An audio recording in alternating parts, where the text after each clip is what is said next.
देव कुमार, स्वागत है आपका रेनेशा आईएएस में। आज हम लोग 14 जेपीएससी पर कुछ चर्चा करने वाले हैं। चूँकि अब एग्ज़ाम बहुत ही करीब आ चुका है और बैकलॉग के वैकेंसी भी आ चुके हैं और बैकलॉग के जो आपके प्रारंभिक परीक्षा है संभवतः आपके मई में होने की संभावना है। चूँकि 19 अप्रैल को तो रेगुलर वाला प्रारंभिक परीक्षा है, तो बैकलॉग का दोनों मेरे विचार से मई में ले लेगा और अप्रैल में नहीं लेना चाहिए, इसलिए मई मान के चलिए। लेकिन आपके लिए बेहतर होगा कि आप इस तरीके से तैयारी कर लीजिए प्रारंभिक परीक्षा को कि बाद में बैकलॉग के लिए एक्स्ट्रा टेंशन ना हो, है ना। सीट जितना भी हो फॉर्म को आप लोग भर दीजिए, जिनको भी अवसर हैं मिल रहे हैं कैटेगरी वाले हैं और जिनको ज़रूर भरना चाहिए छोड़िएगा मत कि 7 सीट है क्यों भरें, बहुत सीट होता है, हो सकता है उसी में आपका हो जाए, इसलिए उसको मत छोड़िए। अब बैकलॉग को भी उतना ही सीरियसली लीजिए जितना रेगुलर को। बस थोड़ा सा स्ट्रेटजी यही रखिए, शुरू से मैं बोल रहा हूँ प्रारंभिक परीक्षा कंबाइंड ही तैयारी कर लीजिए, क्योंकि रेगुलर वाले का मुख्य परीक्षा का भी आपको तैयारी करना है आफ्टर 19 अप्रैल, है ना। प्रारंभिक परीक्षा के तो यहाँ सुपरफास्ट बैच चल रहे हैं और 1-2 राउंड तो यहाँ फिनिश भी हो चुका है, क्योंकि लगातार क्लासेस पिछले 1.5-2 वर्षों से चल ही रहे थे। इसलिए जो भी अब घर में तैयारी कर रहे हैं वो घर में कीजिए, लेकिन मुख्य परीक्षा में अब जुड़ सकते हैं जो नहीं जुड़ पाए थे प्रारंभिक परीक्षा में। और मुख्य परीक्षा के क्लासेस भी अभी चल रहे हैं, लेकिन हल्का फुल्का मैं अपनी ओर से कुछ इंपॉर्टेंट क्वेश्चन पर डिस्कशन कर रहा हूँ। लेकिन 19 के बाद बहुत ही फास्ट वहाँ पर क्लासेस और टेस्ट चलेंगे, वहाँ पर आप ज्वाइन कर सकते हैं टेस्ट ग्रुप में। और क्लास और नोट्स के लिए नोट्स पूरा अपडेट कर दिया गया है नए बजट, झारखंड के नए बजट के अनुसार जहाँ जहाँ ज़रूरत है सारे अपडेट्स कर दिए गए हैं। उसके लिए निश्चिंत रहिए, बस आपको पढ़ना है और एग्ज़ाम में बैठ जाना है। आज हम लोग स्पेशली चर्चा करने वाले हैं कि जो कट ऑफ 14th का होगा तो कहाँ पर अपने आप को आप सेफ समझें, यानी कि आपको क्या रखना चाहिए अपना टारगेट। सारे स्टूडेंट कुछ ना कुछ टारगेट तो लेकर के जाते ही हैं कि इस बार हमारा इतना हो जाएगा तो सेफ फील करेंगे।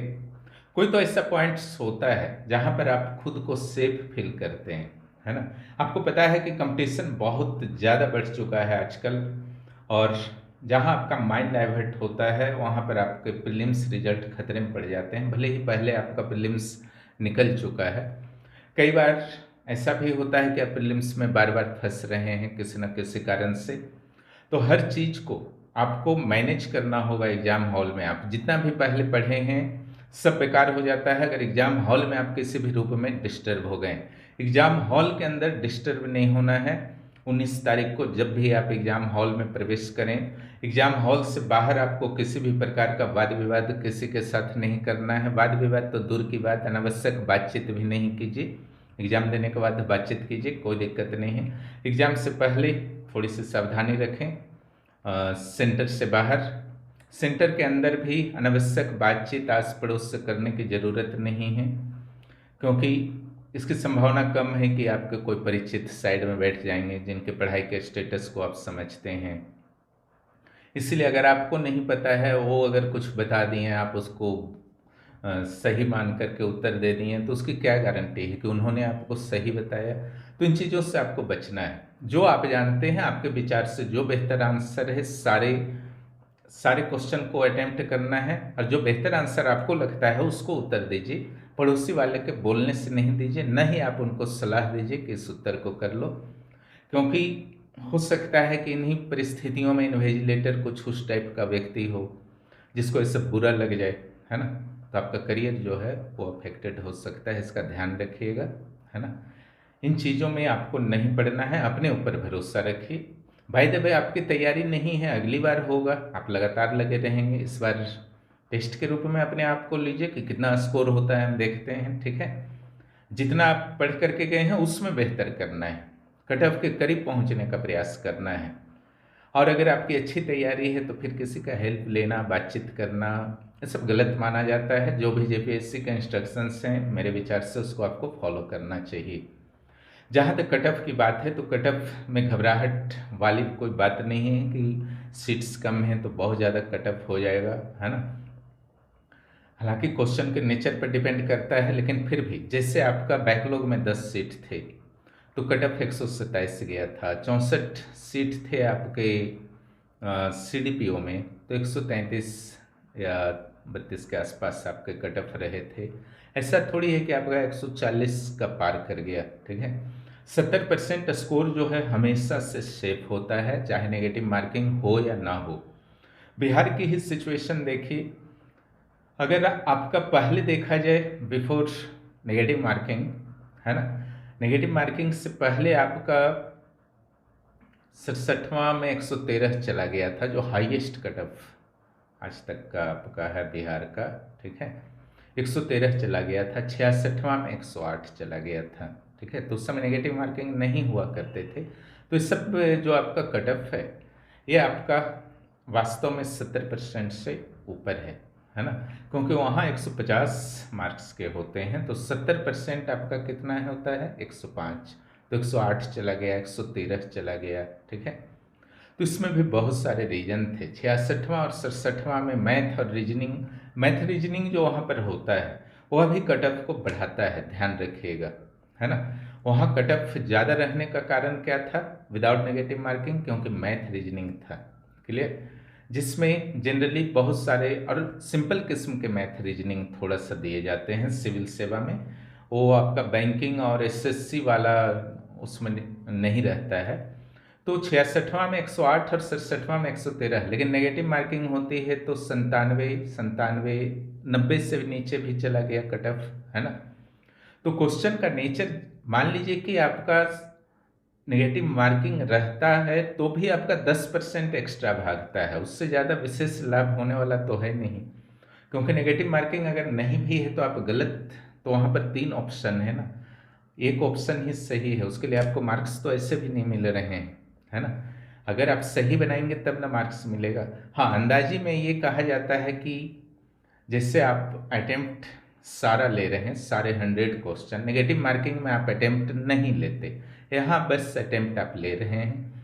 अटेम्प्ट जब लेते हैं तो 20-25 क्वेश्चन जो आप छोड़ते हो अटेम्प्ट लिया आपने, है ना, उसमें से 5-6 क्वेश्चन या 4-5 क्वेश्चन सही हो गया, ही एक्स्ट्रा लाभ होता है। इसलिए कट ऑफ में वही 4-5 मार्क्स का, 4-5 क्वेश्चन का डिफरेंस होता है अगर नेगेटिव भी रहे तो। पहला नेगेटिव मार्किंग वहाँ पर है बिहार में और यहाँ पर नहीं है, तो वहाँ पर आपका 60 से 65% के आसपास कट ऑफ जा रहा, ठीक है। 60 से 65% के आसपास वहाँ पर कट ऑफ जाता है नेगेटिव मार्किंग के रहते हुए, क्लियर। लेकिन वहाँ पर मेन रोल किसका होता है, वो होता है मैथ और रीजनिंग का, जो 15-15 क्वेश्चन होते हैं, ठीक है। प्लस क्वेश्चन के नेचर अगर सॉफ्ट हो गए तो फिर कट ऑफ भागता है। थोड़ा टफ हो कर दिया गया एक JPSC में 17वां में, तो वहाँ पर क्या सिचुएशन हुई, 120 मार्क्स मात्र एक स्टूडेंट का प्राप्त हुआ। यानी कि कट ऑफ भले ही आपका 87, 88, 90 कुछ चला जाए, है ना, लेकिन वास्तव में हायर साइड में बहुत कम स्टूडेंट होते हैं, है ना। यानी कि 120 मार्क्स BPSC ने बताया कि एक स्टूडेंट का आया था 150 में, 100 से 120 के बीच 1181 स्टूडेंट थे। यानी कि 1200 स्टूडेंट भी 100 को क्लियर नहीं कर पाए। उसी तरीके से 90 से 100 के बीच भी मात्र 6000 स्टूडेंट थे, ठीक है। यानी कि आपका जो 14-15 हजार रिजल्ट आपका दिखता है उसमें से आपका 60% से ऊपर आपका मुश्किल से 60% से ऊपर मुश्किल से आपका 6500 कैंडिडेट होते हैं, ठीक है। नेगेटिव मार्किंग की सिचुएशन वहाँ पर है, बस उसका ध्यान रखिएगा। तो हर आयोग में कुछ ऐसा ही होता है, हायर साइड में बहुत कम होता है। तो कुल मिलाकर के जो आपका JPSC का टारगेट होना चाहिए इस बार, क्वेश्चन के नेचर आने के बाद फिर कट ऑफ पर हम लोग चर्चा करेंगे आफ्टर एग्जामिनेशन, लेकिन इस बार जो आपकी टारगेट्स होनी चाहिए वो निश्चित रूप से 135 प्लस का टारगेट आपको रखना चाहिए। और इसमें कौन रोल अदा करेगा, निश्चित रूप से पेपर 2 आपके रोल अदा करेंगे। अगर पेपर 1 में आपको दिक्कत महसूस होती है, पेपर 2 में अगर आप 70 प्लस कर देते हैं, ठीक है, 70 प्लस अगर पेपर 2 में कर देते हैं, 75 के आसपास कर देते हैं, तो उधर प्रेशर घट जाएगा, पेपर 1 में प्रेशर घटेगा। वहाँ पर मैथ रीजनिंग का सहारा नहीं है कि आपका 8-10 स्कोर बढ़ जाएगा, है ना। तो अगर मान लीजिए किसी स्टूडेंट ने यहाँ 75 कर दिया तो वहाँ पर 60 ही करना होगा उनको, क्लियर। अगर यहाँ 70 आप कर देते हैं तो वहाँ पर आपको 65 तक करना होगा, जो बहुत ही कठिन है पेपर 1 में, है ना। इतना आसान नहीं है, क्योंकि उसके बहुत ही उसके सिलेबस में बहुत ही व्यापकता है ना। एक और आपका हिस्ट्री तो खुद में व्यापक है, उसके तीनों पार्ट से 5-5 क्वेश्चन आने वाले हैं। इंडियन ज्योग्राफी, इकोनॉमिक्स से, पॉलिटी हैं, उसके आर्टिकल्स हैं, है ना। प्लस झारखंड का भी वहाँ पर आता है, करेंट आता है, मिसलेनियस से लोक प्रशासन भी डाल दिया गया है। अब पेपर 2 में CNT SPT का 10 से 10 क्वेश्चन है, प्लस अन्य भूमि कानून से 2 क्वेश्चन है। 12 क्वेश्चन पर आपका बेहतर कमांड होना चाहिए। उसमें कम से कम 9-10 अगर क्लियर हो गया तो पेपर 2 70 क्रॉस कर सकते हैं। यानी कि पेपर 1 पर प्रेशर घटाना है तो पेपर 2 करना होगा, लेकिन वह तो बाद में होगा, है ना। पेपर 2 बाद में होगा तो पेपर 1 के लिए क्या टारगेट आपका होना चाहिए, तो टारगेट कम से कम 65 लेकर के जाइए, है ना। यानी कि हिस्ट्री में आपको 15 में से 10-11 निकालने का प्रयास करना है, ठीक है। ज्योग्राफी में आपको 6-7 निकाल लेना है। लोक प्रशासन में भी आपको 2 से 3 निकाल लेना है। पॉलिटी पंचायती राज से आपको 4 तक निकाल लेना है, या 4 से 6 कंप्लीट भी वहाँ पर आप कर सकते हैं। साइंस के 6 में से 3 निकाल लीजिए, अगर किस्मत साथ दिया तो सारा 6 निकल जाएगा। साइंस टेक्नोलॉजी में, एग्रीकल्चर में कोशिश करना है कि 50% क्वेश्चन निकल जाए। IT से आपका निकल जाए। कंप्यूटर से अगर आता है, कंप्यूटर आप पढ़ करके गए हैं तो वहाँ से एक बार 3 क्वेश्चन दे दिया था कंप्यूटर से ही, है ना। तो एक क्वेश्चन तो कंप्यूटर से आप रखिए, तो कंप्यूटर से आपको एक क्वेश्चन कम से कम निकाल लेना है, ठीक है। अगर एक आता है, एक निकाल लेना है। और सिंपल किस्म का आता है, ऐसा नहीं कि बहुत टफ दिया जाता है।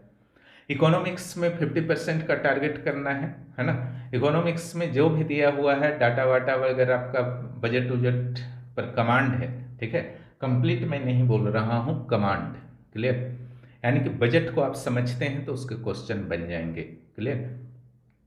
कोई आंकड़ा पूरा रट करके गए हैं और कोई कमांड करके गए हैं, उनका समझ है बजट का, तो उनके सॉल्व होने की ज़्यादा बेहतर संभावनाएं हैं, है ना। आप समझे नहीं बजट को और केवल रट करके चले गए तो वहाँ पर गलतियाँ होने की संभावना है और आप एलिमिनेट नहीं कर पाएंगे। उसी परिस्थिति आई तो जितना गहराई से आपने पढ़ा है किसी भी सब्जेक्ट को, एलिमिनेशन पावर आपकी उतनी मजबूत रहेगी। वह आपके स्कोर में बूस्टअप करता है 8 से 10 क्वेश्चन, है ना। एलिमिनेशन पावर जो आपका होता है वो गहराई से पढ़ने के बाद आता है ना। ये आपका कोई भी ये नहीं है, टेक्निक नहीं है कि कोई टेक्निक अपना लिया और एलिमिनेट हो गया, कोई नहीं है, सब फालतू की बात है जो भी बताते हैं। यहाँ टेक्निक नहीं है, यहाँ पर है आपने कितना गहराई से कोई सब्जेक्ट को स्टडी किया है, उतना बेहतर आपका एलिमिनेशन पावर होगा। वो आप खुद महसूस करेंगे एग्जाम हॉल में कि अगर कोई भी ऑप्शन है तो क्यों नहीं है पता है तो आप आराम से उसको एलिमिनेट करते गए, लास्ट में 1 या 2 उत्तर बनता है, बच जाता है, तो उसको सही होना बहुत ज़्यादा आपका संभावित हो जाता है। उसी तरीके से जो करेंट अफेयर्स और मिसलेनियस सेक्शन है, इस पर भी आपको विशेष रूप से ध्यान देना है। साइंस और साइंस टेक्नोलॉजी के साथ मिसलेनियस में खास करके ह्यूमन राइट्स से क्वेश्चन बन जाएंगे, है ना। अंतर्राष्ट्रीय संगठन के चाहे मुख्यालय हो, लेटेस्ट कॉन्फ्रेंस हो, कुछ अंतर्राष्ट्रीय संगठनों के जो हेड हैं जैसे WTO, WHO वगैरह, और नाटो का भी थोड़ा चर्चित है तो नाटो हो गया, है ना। ऑपरेशन सिंदूर से प्रश्न डाल सकता है, तो ये सब आपको कमांडर करना है।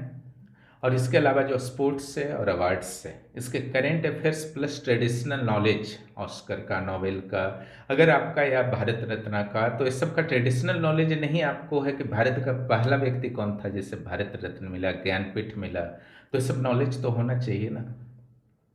उसी तरीके से पर्यावरण सेक्शन के सारे आपके संधि समझौते ईयर के साथ क्लियर होने चाहिए, जैसे कार्टेजियन प्रोटोकॉल किससे रिलेटेड है ना।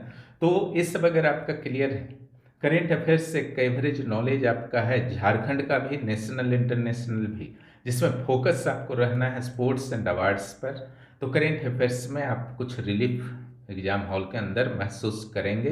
अन्यथा वो परेशान कर सकता है करेंट अफेयर्स, है ना। यहाँ इसलिए रेगुलर आपका करेंट अफेयर्स दिए जाते हैं, दैनिक रूप से पिछले 2 वर्षों से दिए जा रहे हैं, जिससे आप फैमिलियर रहें करेंट अफेयर्स से। उससे भी आपके गलत होने की संभावनाएं कम होती हैं। एलिमिनेशन जो टेक्निक हैं उसको आप ज़्यादा प्रभावी तरीके से यूज कर सकते हैं, क्योंकि करेंट अफेयर्स से आप रेगुलर जुड़े हुए हैं तो कुछ ना कुछ कभी ना कभी पढ़े हैं तो याद आ जाता है। और फिर से मैं वीडियो बनाऊंगा, आप लोग अच्छे तरीके से तैयारी कीजिए। बहुत बहुत शुभकामनाएं बैकलॉग और रेगुलर के प्रारंभिक परीक्षा के लिए। और मुख्य परीक्षा में जिनको भी ज़रूरत लगता है निश्चित रूप से रेनेसा आईएएस से जुड़िए। यहाँ चारों जीएस पेपर के बहुत ही शानदार नोट्स उपलब्ध हैं, अपडेटेड नोट्स, क्लासेस, वीडियो सब कुछ उपलब्ध है। और प्रोजेक्ट मैनेजर के मेगा टेस्ट चल रहे हैं। हालांकि स्टूडेंट जो प्रोजेक्ट वाले हैं वो भी दबाव में आ गए हैं, है ना, लेकिन वहाँ पर सारे जो भी डेट के अनुसार क्वेश्चन दे दिए जा रहे हैं, जिनके लिए संभव हो रहा है टेस्ट दे रहे हैं, बाकी 19 अप्रैल के बाद देंगे, है ना। और नोट्स भी उपलब्ध है वहाँ पर पेपर 4 का। पेपर 3 का हल्का फुल्का भी चर्चा वाला क्लास चल रहा है। पेपर 3 का यहाँ क्लासेस के बारे में तो नहीं कहा गया था, लेकिन फिर भी अपनी ओर से मैं दे रहा हूँ, उसको भी आप लोग ज्वाइन कर सकते हैं। प्रोजेक्ट मैनेजर या जेपीएससी मुख्य परीक्षा और 15th के फाउंडेशन को भी ज्वाइन कर सकते हैं। वीडियो देखने के लिए बहुत बहुत धन्यवाद।